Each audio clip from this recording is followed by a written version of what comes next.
Alan here. I want to take a minute to explain some things. As I'm doing these short clips, I call it Alchemy on the Go. I'm doing real live applications of principles of alchemy as I go through different areas. Right now, I'm in Thailand, and I know I'm throwing out some alchemical concepts, not explaining it. I call those studio discussions where I'm talking about a theory and philosophy. Now I'm doing real life application in the moment, and so in this trip right now in Thailand, I've noticed I used a couple of words called the natural elements, and some of you may be familiar with that. I thought I'd take a minute and talk about those. If you understand the scientific, what do you call it, periodic table of elements, you know that there are 118 elements or atoms that the scientists have identified, more or less. There's also a few more being discovered. And when I say natural elements, we're talking about the big things that are not made by human, they're not artifacts that we all experience. It's the foundation of metaphysics or reality. The scientific periodic element is trying to explain those things, right? So the 5 natural elements discussed by philosophers, mystics since the beginning of time, recorded time, are the earth element, which represents solid mass, which can also be smelled in the air. Then there's water element, not just liquid. We have liquid, like alcohol is liquid, but it's not the water element. Water is water. Water is made by nature. And so when the ancients looked at the life itself and tried to figure out reality, they saw that somehow reality comes with water. It doesn't come from a particular person. Just like the earth, the rocks, the mountains, the dirt, doesn't come from any particular person. So it's a natural element, foundation for everything else you observe, all living things, everything, right? And then there's the fire element. Fire is a confusing one. It does represent fire when you're lighting a candle, but it also represents light, the sunlight, but it also represents color. When you look around you, you see colors, especially the greenery, and on plants. All that is representation of the fire element. Fire element is not just the heat, it's a representative of heat and light, but also color. The ancient recognized this stuff, whatever it is produced by nature. So we call it natural, all right? When the scientists are doing their work, they're trying to explain this phenomena, all right? That's what they're attempting to do, is explain that phenomena.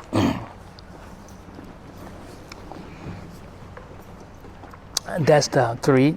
The 4th element we discuss, I keep on mentioning, is the air element. That's one that's a little more subtle, all right? We breathe the air, we need it, it's around us, it's oxygen we'll call it today. We have all kind of different names for gases, right? But the ancient also recognized this as well. Some of them try, in philosophy at least, tried to argue that the fundamental property of everything is ultimately made of air particles, air parts. Today we say that the fundamental property is made of atoms, molecules. But they recognize that as well, right? There is this thing called air that we breathe, we need, right? So recognizing this did not take science. It was recognized before science was here. So when I say the natural elements, I'm referring to that. Those things that all of us can agree are there. And then in terms of alchemy, we try to say, what does this basic knowledge allows us to do, right?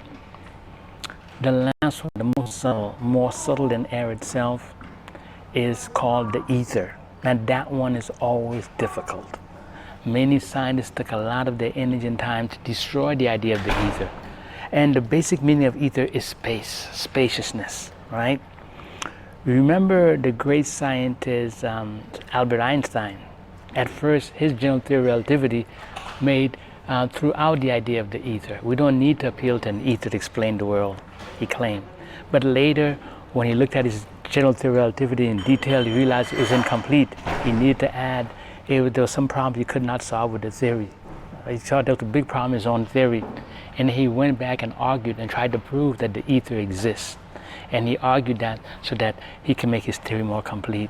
That's the scientist. Let's look back to who we are right now. You and me, we're sitting here, we don't have scientist degrees, we don't want to get in that debate. What's the ether to us? It's space. I'm in a room here, we could call that the ether, the basic ether. But look closely, when you're looking at a horse, the horse has a particular dimension to it.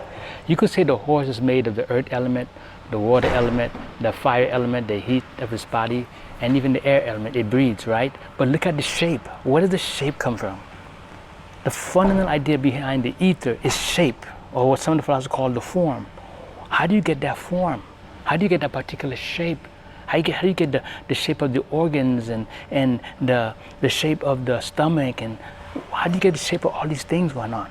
Look at a dog. A dog has a particular shape. That's the ether of the dog. The ether is that shape. That is, you recognize in nature certain things are produced in a particular way. Now modern day scientists have to say, oh, it's made by the evolutionary theory. Maybe, maybe not. That's not the question. The important part is that all of us, you and me, we can see there's a distinction between a horse and a fly, a horse and a cat, a horse and a snake. We are seeing different shapes. That is the ether in living things, all right? When you talk about the atmosphere, you're saying there's something invisible holding the oxygen and everything together out there, okay? That is another understanding of the ether, all right? So when I use the word ether, I'm looking at space, and it's mystical. It's very mystical. Why do we have dogs? Why do we have cats? It's very mystical. And this idea of the five elements is being used to empower us. It gives us a framework by which we evaluate things. Like this hotel, I can evaluate, assess this hotel for its natural elements. If it has a balanced core of natural elements, it means those who are living here are going to be living a more healthier lifestyle, because your framework, your body has the five natural elements: the earth, the water, the fire, the air, and the ether. You have your own shape, you have your own dynamics, you have your own atmosphere. You have an atmosphere too, okay? When you're thinking, your thoughts are not connected with other people's thoughts. Your mind, their mind. You have an etheric structure. We can use that word structure to mean you're isolated. Like the skin will be like the physical representation of the ether, okay? But the shape is your ether. So you have all five elements.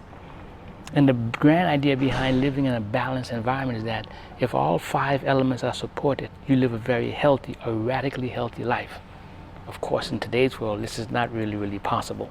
So right now, I was just taking a moment to pause to do a little studio work to give anyone looking at just the Alchemy on the Go series some significant knowledge, because I taught these ideas around and I expect you to be aware of them, all right?